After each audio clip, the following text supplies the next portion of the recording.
রাই যাতে অনির্বাণকে কোনোদিনও সন্তানের সুখ না দিতে পারে এবার সেই ব্যবস্থাই করলো কোয়েল। হ্যাঁ বন্ধুরা, ভিডিওতে লাইক দিয়ে দেখতে থাকুন। রাই এবং অনির্বাণ হসপিটালে টেস্ট দিতে যাওয়ার আগ মুহূর্তে কোয়েল সেই হসপিটালে পৌঁছে গিয়ে ল্যাবে কর্মরত অফিসারদের ছদ্মবেশ ধারণ করে সেই ল্যাবে ঢুকে পড়ে। আর ঠিক সেই মুহূর্তেই রাই ওই ল্যাবে পৌঁছানো মাত্রই রাইকে থেকে যখন সকল ধরনের টেস্ট করে নেওয়া হয়, ঠিক সেই মুহূর্তে কোয়েল বলতে থাকে যে রাই, ল্যাবতে টেস্ট দিতে এসেছো ঠিক আছে, কিন্তু রিপোর্ট সেটাই হবে যেটা কিনা কোয়েল চাইবে। আর সেই রিপোর্টটা পড়ার পরেই তোমার জীবনে একটা ধস নেমে আসবে, সেটা হয়তো বা তুমি কোনোদিনও কল্পনাও করতে পারোনি। Just wait and watch. ওদেরকে এই কথা বলা মাত্র রাইকে নিয়ে বাড়ি ফেরার পথ অনির্বাণ বলতে থাকে যে জানো তো, তোমার এই টেস্টটা যদি রিপোর্টসগুলো যদি একবার ক্লিয়ার চলে আসে না, তারপরে রাই আমরা কোনো মতেই দেরি করবো না, আমরা অবশ্যই আমাদের ফ্যামিলিটা প্ল্যান করে ফেলবো, ঠিক আছে তো।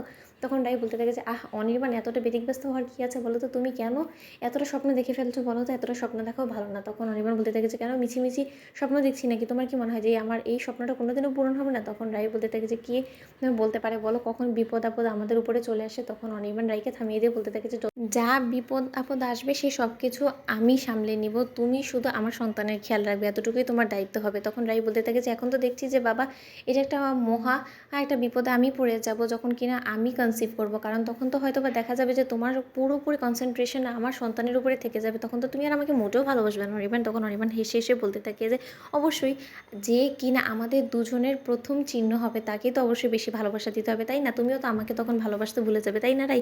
তখন রাই বলতে থাকে যে ঠিক আছে, এখন বরঞ্চ তুমি মন দিয়ে গাড়িটা বরঞ্চ চালাও। ওদিকে রাই বাড়ি ফিরে যখন কোয়েলকে কোথাও খুঁজে না পায়, ঠিক সেই মুহূর্তে দিয়াকে জিজ্ঞেস করা মাত্র দিয়া বলতে থাকে যে মামাম তো হসপিটালে গিয়েছে। এই কথা শোনা মাত্র রাইয়ের সন্দেহ হয়। রাই বলতে থাকে যে কী ব্যাপার, আমরাও হসপিটালে গিয়েছি, কোয়েল এখন এই মুহূর্তে হসপিটালে কেন চলে গেল? ওদিকে এই কথা বলা মাত্র কোয়েলকে ফোন করে যখন রাই জিজ্ঞেস করতে থাকে যে কোয়েল তুমি কোথায়, তখন কোয়েল বলতে থাকে যে এই তো বাড়ির কাছে চলে এসেছি। তখন কোয়েল বাড়িতে আসা মাত্রই রাই কোয়েলকে জিজ্ঞাসাবাদ করা মাত্র কোয়েল বলতে থাকে যে না, আসলে দিয়ে এমনি এমনি হয়তো বা মুখ ফুসকে বলে ফেলেছে, আমি হসপিটালে কেন যাবো বলো তো, আমি তো একদম ফিট অ্যান্ড ফাইন আছি, আমি এখানেই একটু পাড়ায় গিয়েছিলাম, কিছু কাজ ছিল আমার সেটা সারার জন্য। আর দিয়া তুমি এত পাকা পাকা কথা কোথা থেকে বলা শুরু করেছো বলো তো, তোমাকে কে বলেছে আমি যে হসপিটালে গিয়েছিলাম? তখন দিয়া মুখে মুখে তর্ক করে বলতে থাকে যে মাম্মাম তুমি তো যাওয়ার আগে বললে যে আমি এখন হসপিটালে যাচ্ছি, কিছুক্ষণের মধ্যে আমি বাড়ি ফিরে আসবো। তখন রায়ের সন্দেহ মাত্র রাই বলতে থাকে যে আচ্ছা, কোনো মতে কোয়েল আমাদের পিছন পেছন তো সেই হসপিটাল অবধি পৌঁছে যায়নি, ও কী ইন্টেনশন নিয়ে বাড়িতে ঢুকেছে সেটাই এখনও পর্যন্ত আমার কাছে পরিষ্কার না। কিন্তু তা সত্ত্বেও বৌমনি এবং স্রোত যখন বারবার করে আমাকে সাবধান করেছে, আমার একটু হলেও সাবধানতা অবলম্বন করতে হবে, নয়তোবা